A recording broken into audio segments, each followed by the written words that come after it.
Boa noite, sétimo período, estou com muita saudade de vocês. Primeiro, antes de começar nossa aula 12, que eu vou falar sobre o Plano Nacional de Educação, eu queria assim, que vocês prestassem bastante atenção nas questões que eu estou enviando. Primeiro, o que nós temos que prestar atenção? Enunciado da questão. Todo enunciado de questão, ele tem uma voz de comando, que vai, aquela voz de comando completa, né, com uma das alternativas que a gente dá. Então, prestem bem atenção na voz de comando e na resposta que vai complementar a voz de comando.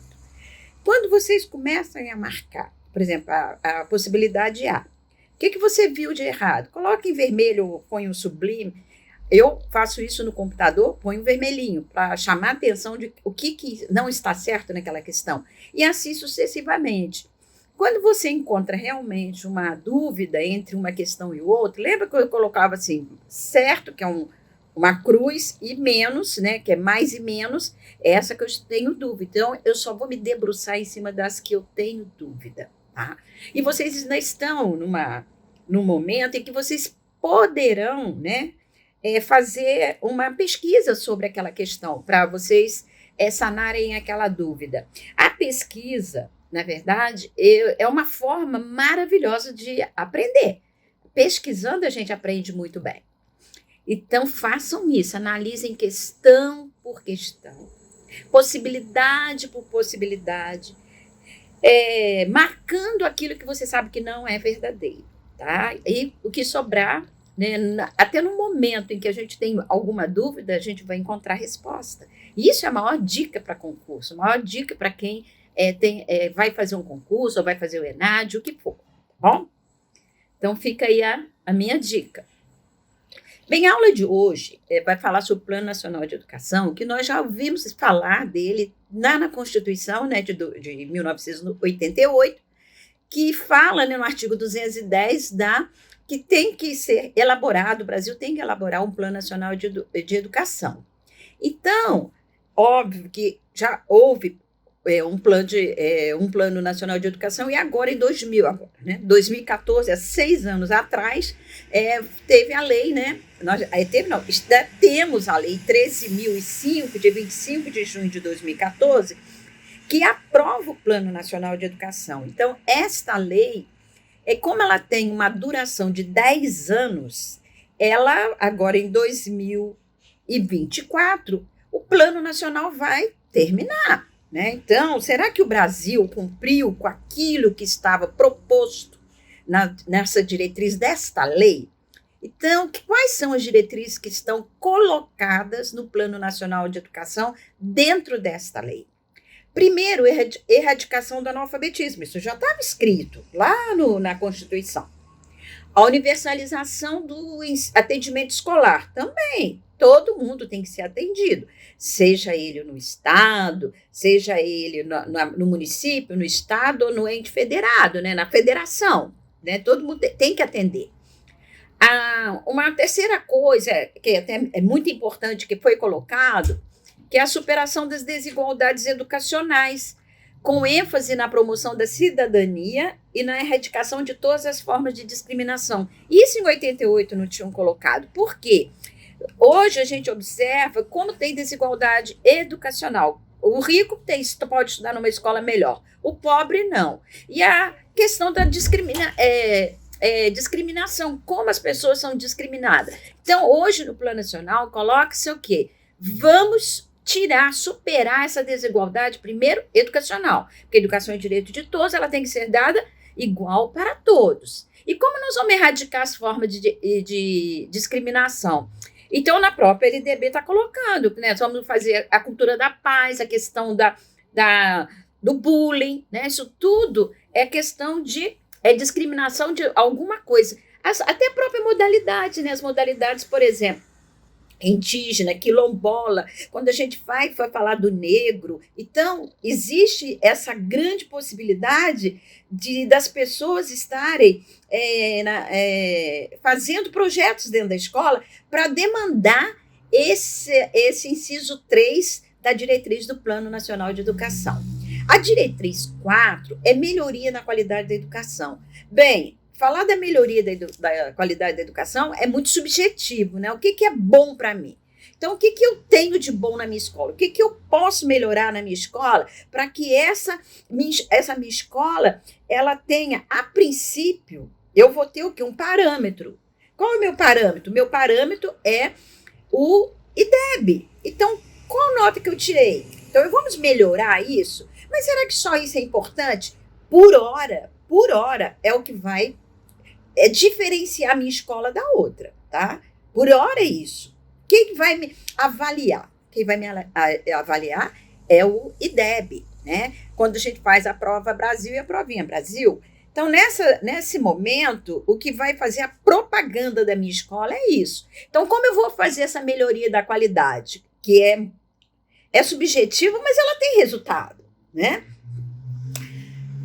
Quinto item é formação para o trabalho e para a cidadania, com ênfase a valores morais e éticos que se fundamenta a sociedade. Realmente, quando nós pensamos em fazer com que aquela criança, aquele jovem, aquele adolescente, ele tenha uma preparação para o trabalho e a sua formação para a cidadania, quer dizer, nós queremos que ele encontre, né, objetivo na vida, ele saiba o que é a cidadania, ele tem que dar ênfase, ele conhecer e reconhecer os valores morais. Quais são os valores morais que ele conhece? Quais são os valores éticos? Que a sociedade, ela se fundamenta nisso. Como que eu vou conviver não respeitando o outro? Tá? É muito importante isso. O 6, promoção do princípio da gestão democrática na educação pública. A gestão democrática, ela é um princípio básico da escola. Eu tenho que saber ouvir, eu tenho que saber que o outro participe comigo dessa gestão. Como eu posso, sozinha, definir os rumos de uma escola? Jamais. O professor tem que participar de todos os projetos da escola. 7, formação humanística, científica, cultural e tecnológica do país. Exatamente. Podem ver que a formação humanista está primeiro, porque sem nós, enquanto seres humanos, nós não vamos produzir nenhuma cultura, nenhuma tecnologia, nada da parte científica. Nós temos que desenvolver isso para que o nosso país, nós próprios, fazemos o quê? Nós melhoramos, né? Nós enquanto seres humanos e nosso aluno. 8, estabelecimento de meta da aplicação de recursos públicos em educação, como proporção do produto interno bruto, etc. Então, tem que ser definido realmente, o governo tem que definir quantos % do BIP vão ser colocados na educação, tá? Fica uma coisa assim, né? Por que nós temos que fazer isso? Porque quanto mais você injeta insumo na educação, você melhora o padrão de qualidade e de equidade. É o que nós queremos, tirar a questão da desigualdade educacional, por conta da desigualdade social. Não é porque um é mais rico, o outro é mais pobre, que ele vai ter condições de quê? De ter uma educação melhor? Não. Para isso, o Estado, porque nós pagamos o imposto, ele tem que proporcionar essa equidade.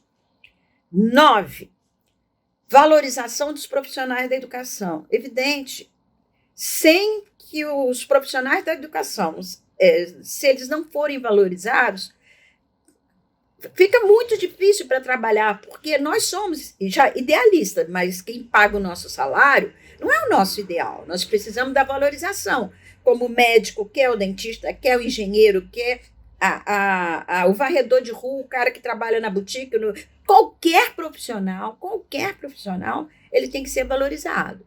O profissional da educação é aquele que forma todas as pessoas, ele tem que ser extremamente bem valorizado, né? Plano de cargos e salários, como vai ser esse plano, como é que é a entrada desse sujeito, né, desse profissional dentro do sistema, tanto municipal quanto estadual ou federal, ou mesmo na educação privada, que ele vai ter o quê? Um sindicato para que o ampare dentro de toda a sua vida profissional.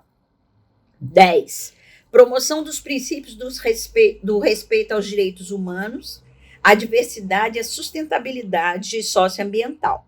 Gente, a questão do respeito aos direitos humanos é primordial. O que eu não quero para mim, eu não vou querer para o outro. Então, a questão dos direitos humanos, não sei se vocês lembram, que nós estudamos isso no primeiro período da Declaração Universal dos Direitos Humanos, né?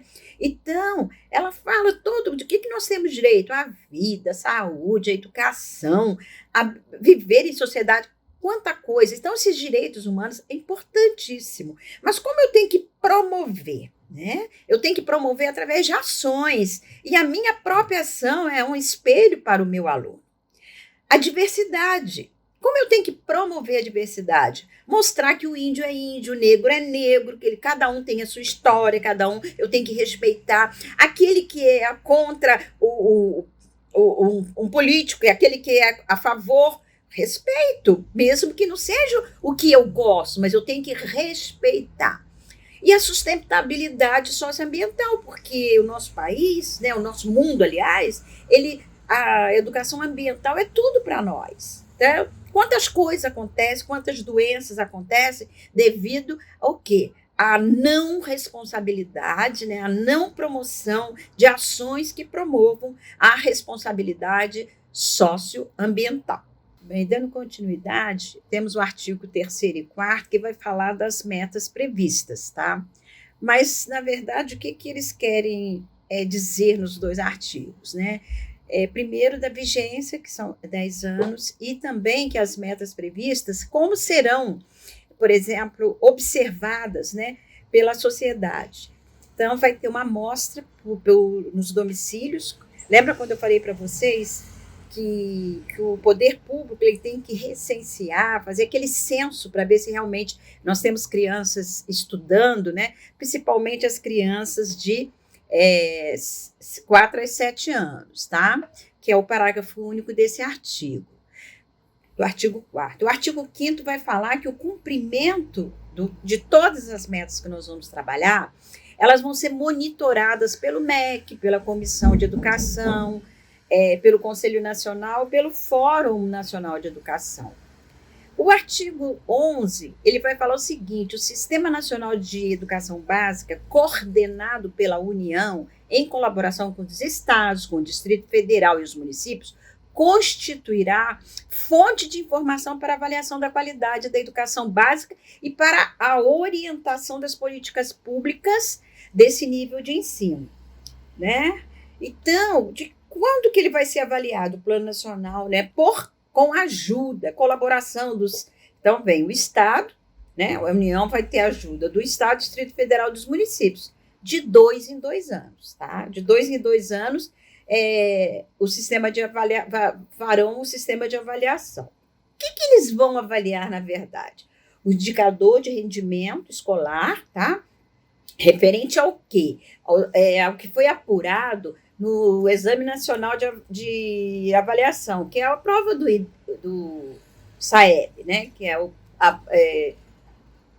o provão, né? Aquela prova, a provinha e a prova, a provinha e a prova do SAEB, né?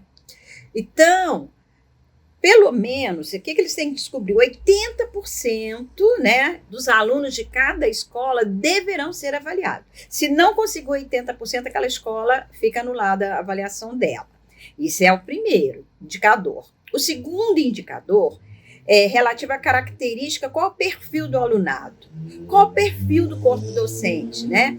Quase a relação de dimensão entre o quê? O corpo docente, o corpo técnico, do corpo discente. Qual a infraestrutura da escola? Quais os recursos pedagógicos que aquela escola possui? Né? E o processo de gestão e outros aspectos relevantes. Então, quando a gente dá a nota para a escola, a gente dá a nota para a escola se baseando nesses dois indicadores. Né? Primeiro, que é o rendimento do aluno, tem que ter no mínimo 80%, né, daquela série para poder fazer a prova, senão não é contado. O segundo, eles vão fazer uma avaliação da escola. Então, a escola também entra nessa avaliação para ter a nota, porque não adianta só o aluno, se a escola não contribui para isso. É a mesma coisa, mais ou menos, que a gente faz na educação superior. Na educação superior também, a prova do ENAD e a prova da instituição. Bem, o que nós temos como meta 1? Vocês vão sentir... por que eu coloquei o artigo, né, 11? Porque em exercício nós vamos precisar, porque caiu exatamente num concurso, não me lembro em qual concurso que foi, caiu exatamente esse artigo 11. Qual é a meta 1? Universalizar até 2016. Olha, gente, nós estamos em 2020. A educação infantil na pré-escola, as crianças de 4 a 5 anos de idade.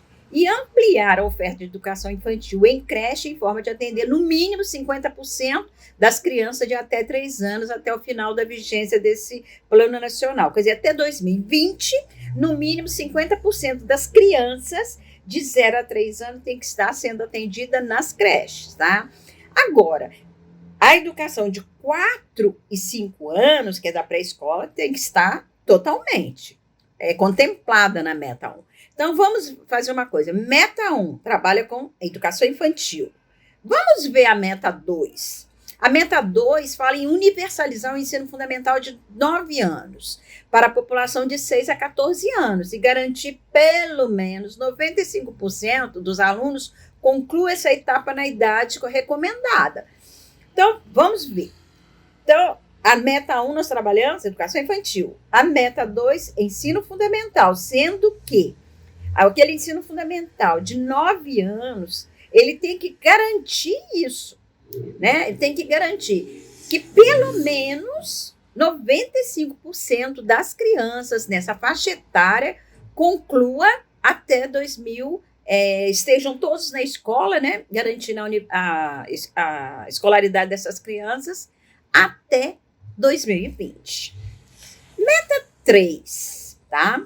Então, a meta 3, na meta 1, educação infantil, meta 2, ensino fundamental, meta 3, nós vamos falar do ensino médio. Ó, nós estamos certinho pelas etapas. Então, ele diz o seguinte, universalizar até 2016, quer dizer, nós estamos em 2020. O atendimento escolar para toda a população de 15 a 17 anos e elevar até o final do período de vigência desse plano a taxa líquida de matrícula no ensino médio para 85%. Quer dizer, na verdade, universalizar. O Brasil inteiro tem que estar oferecendo o ensino médio. Quem oferece? Estado. Média 4. Universalizar a população de 4 a 17 anos com deficiência. Olha, então vamos peraí. Meta 1, educação infantil. Meta 2, ensino fundamental. Meta 3 foi ensino médio. Meta 4, os alunos com deficiência. Então, o que o plano diz? Vamos universalizar, vamos dar à população de 4 até 16 anos, até 17 anos, que é da pré-escola até o ensino médio, oportunizar os alunos com deficiência, transtornos globais do desenvolvimento e altas habilidades ou superdotação, o acesso à educação básica e ao atendimento educacional especializado, preferencialmente na rede regular de ensino, com garantia de sistema educacional inclusivo, de salas de recursos multifuncionais, classes, escolas ou serviços especializados, públicos ou conveniados. Olha a meta 4, como é que é bacana, né? Então, todas as crianças que dessa faixa etária, né, da pré-escola até o ensino médio, têm que estar dentro de uma escola, preferencialmente numa escola regular, mas que ele tenha um sistema educacional inclusivo.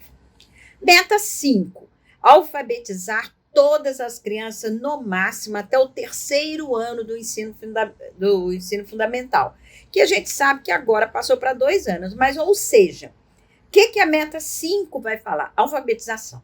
Todas as crianças em tempo recorde. Né? Meta 6, oferecer em tempo integral em no mínimo 50% das escolas públicas, de forma a atender pelo menos 25% dos alunos da educação básica. Então, a meta 6, vai falar sobre escola de tempo integral, tá? É para todas as escolas? Não, pelo menos 50% das escolas têm que estar de tempo integral. Vamos repetir: meta 1, educação infantil; meta 2, ensino fundamental; meta 3, ensino médio; meta 4, educação especial; meta 5, o que nós falamos? Alfabetização; meta 6, escola de tempo integral.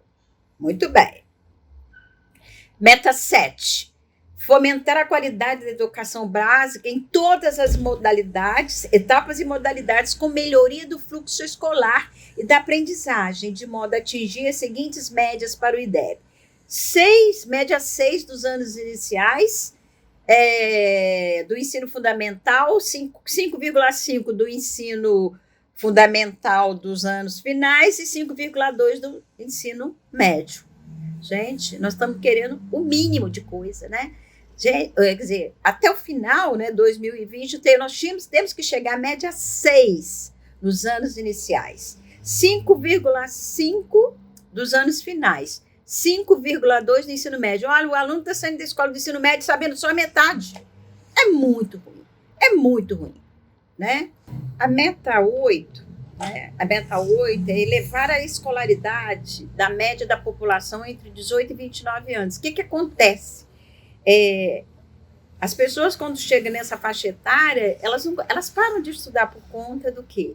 Do trabalho. Então, elas param de estudar. Então, o que o plano quer? Que nessa faixa etária, nós possamos alcançar, pelo menos que cada pessoa alcance 12 anos de escolaridade, né? A partir do último ano do plano, da vigência do plano. Pelo menos isso, né? Então, é muito difícil, acredito eu, apesar de que os sistemas estão dando para as pessoas a EJA, o ensino supletivo, ensino de educação de jovens e adultos, para atender essa demanda. Meta 9, elevar a taxa de alfabetização da população com 15 anos ou mais. Aí, então, a meta 9, a gente já vai pensando, tanto na 8 quanto na 9, a gente já vai pensar no quê? Na EJA. Tanto na 8 quanto na 9. Então, aumentar, né, colocar esse pessoal alfabetizado mesmo, com 15 anos ou mais, pelo menos 93% da população, né? Até o final da vigência do plano, que é 2020, aumentar o número de pessoas com a taxa de alfabetização.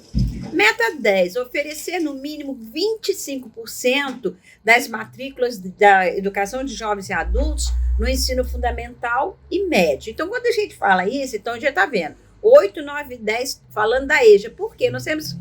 O Brasil não é um país que tem um número muito grande de analfabetos. Vamos resgatar essas pessoas para que eles saibam ler, escrever, né? Para que eles possam ter uma leitura diferente do mundo, porque o mundo, na verdade, para quem não sabe ler e escrever, muitas pessoas que não têm a cultura, que não têm a sabedoria, porque nem sempre o escolarizado é o sábio. Tem pessoas que não sabem ler nem escrever, é sábio, mas ele, às vezes, não tem como reivindicar os seus direitos. E o letrado já é mais fácil, né? Então, até na parte de discussão crítica, né, da vida e do que ocorre realmente na sociedade. Na meta 10, então, oferecer 25% das matrículas pelo menos, para jovens e adultos no ensino fundamental e médio. Tá? Sempre assim, integrado ao quê? A educação profissional, para que eles possam sair dali, pelo menos com uma vontade, né, com algum conhecimento básico de uma profissão. Meta 11 vai triplicar as matrículas da educação profissional técnica de nível médio. Gente, até que, né, estão abrindo escolas técnicas no Brasil. Então, o que o plano fala? Na meta 11, triplicar. Agora nós estamos falando de educação profissional. Saímos da EJA, 8, 9, 10, EJA, 11 já fomos para educação profissional. Triplicar Se hoje nós temos 3 mil, vamos para 9 mil, né? É muito mais, é lógico, né? A matrícula, aluno estudando a educação profissional de nível médio, né? Aí assegurando aqui uma qualidade da educação. Sem qualidade também não adianta. A meta 12. Elevar a taxa bruta de matrícula na educação superior para 50%. Então, gente, elevar, olha, a meta 12, já vamos pular para educação superior. Elevar a taxa bruta de matrícula, né? Então, na verdade, que o governo, que o Estado, né? Vamos dizer, o que ele vai fazer com que se cumpra isso? Quero que todo mundo tenha, né? Pelo menos 50% da população brasileira tem que ter educação superior. Isso ele pede. Vamos ver a meta 13. Elevar a qualidade na educação superior e ampliar a proporção de mestres e doutores do corpo docente com efetivo exercício no conjunto do sistema. Então, o que o plano acha? Que, para qualificar o professor da educação superior, tem que fazer o quê? É colocar mestres e doutores, que na minha concepção não é tanto isso, né? Mestre e doutor não aprende a dar aula. Às vezes um curso de especialização é mais, né? Estou falando aqui só cá entre nós, né? Porque eu conheço muitos doutores que às vezes nem sabem dar aula, eles são pesquisadores. Né? Na verdade, pôr a mão na massa, às vezes um especialista sabe até muito mais, né? Mas, voltando um pouquinho na meta 12, só para falar para vocês, quando nós estudamos em Barra Mansa para falar sobre o Plano Municipal de Educação, sobre a meta 12, nós colocamos como estratégia o quê? Que a prefeitura, né, o sistema municipal deveria arcar com a faculdade, né, com a educação superior dos professores que não tinham, né, ou que não têm educação superior. Então, ele tinha que pagar. Nós colocamos isso como meta, está lá escrito lá, né? Espero que esteja ainda, escrito lá no Plano Municipal de Educação. A meta 14, elevar gradualmente o número de matrícula na pós-graduação. Então, isso eu acho muito importante. Por quê? A meta 14. Quando você fala em pós-graduação, você está fazendo uma especialização. Você vai ser expert em determinados assuntos da sua graduação. Beleza. Então, aumentar é muito bom. Eles querem o quê? Atingir a titulação anual por ano de 60 mil mestres e doutores. Aqui ainda, desculpa, meta 14 ainda está falando em mestres e doutores, que são mais, na verdade, são pesquisadores. A meta 15 vai falar sobre regime de colaboração entre a União, os estados, o Distrito Federal e os municípios, num prazo de 1 ano de vigência do plano, uma política nacional de formação de profissionais da educação. Quer dizer, então, nós temos que fazer o que eles querem? Que exista uma política de formação de profissionais da educação. Isso é muito bom, porque assegurando que todos os professores e professoras da educação básica, eles possuem uma formação específica de curso superior. Para quê? Um curso superior de licenciatura para estar trabalhando na educação básica. A meta 16 vai falar sobre formar em nível de pós-graduação 50% dos profissionais da educação básica até o último ano da vigência do plano e garantir a todos os profissionais da educação básica formação continuada na área de educação, considerando as necessidades e demandas. Quer dizer, por exemplo, você pode estar lá na pós-graduação, 50% de pós-graduação. Mas se você não está fazendo, quem tem que te garantir? O sistema tem que te garantir o quê? Educação continuada. Isso é importante. 17, meta, valorizar os profissionais do magistério das redes da educação básica, de forma a equiparar seu rendimento médio aos dos demais profissionais, com escolaridade equivalente até o final do sexto ano da vigência do plano. Ou seja, todos os profissionais da educação infantil, do ensino fundamental, médio, educação superior, quem tem faculdade, qual a escolaridade dele? Faculdade. Então, todo mundo tem que ganhar igual. 18. Assegurar no prazo de 2 anos a existência de plano de carreira. Meta 18, plano de carreira, né? Sem plano de carreira, como eu vou saber que eu vou melhorar minha vida profissional? Meta 19. assegurar condições no prazo de 2 anos para a efetivação da gestão democrática da educação. Quer dizer, na verdade, o que tem que assegurar? O professor, critério técnico, né? Esse critério técnico que eles querem de mérito e desempenho, a consulta pública, né, da comunidade escolar. Então, o que significa isso? Cada sistema público, né, tanto o Estado e o municipal, tem que ver o que eles querem realmente, como eu vou escolher o diretor da minha escola, que tipo de forma que eu vou encaminhar, quem será esse profissional. E a última meta 12, ampliar o investimento público em educação pública, de forma a atingir, no mínimo, o patamar de 7% do PIB. Eles queriam isso, né, até no 5º ano, que foi ano passado, né, de vigência da lei. Então, o mais importante para nós atualmente é isso, ampliar o investimento para a educação pública. Por quê? O produto interno bruto é uma quantidade exorbitante de dinheiro. 7% é muito dinheiro também. Pegando esse dinheiro todo, investindo todo na educação pública, nós estaríamos tranquilos. Mas, infelizmente, acredito que a gente não tem como comprovar isso. Bem, gente, este é o Plano Nacional de Educação, que depois de pronto, todos os estados fizeram o Plano Estadual de Educação e os municípios fizeram os Planos Municipais de Educação, tá bom? Eu vou deixar também uma atividade, que toda atividade nossa vai ser avaliativa, valendo menos pontos, para que toda aula a gente tenha uma atividade. Um beijo no coração de vocês. Morrendo de saudade.